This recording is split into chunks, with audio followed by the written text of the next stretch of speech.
I work with a lot of guys. I do massages with guys, and sometimes I have an encounter with someone who's so much focused on what they're gonna get from me that there is absolutely no room anymore for anything magical to happen. So they'll just be like staring at me the whole time or trying to touch me somewhere, and this whole session is just revolves around them, maybe getting something out of me.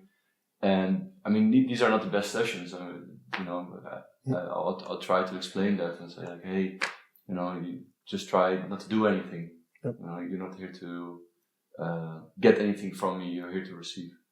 So I think that's where I see it the most. I don't see it so much in women, and if I see it in women, it feels differently.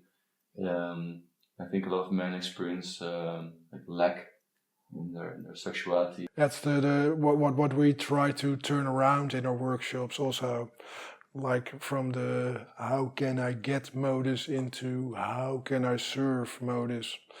And if you make a conscious decision to turn that around, and so that you start to look how can I serve, then there is also that insecurity doesn't come up in the same way, because you just look really how can I serve that person or this situation, instead of how can I get something out of it.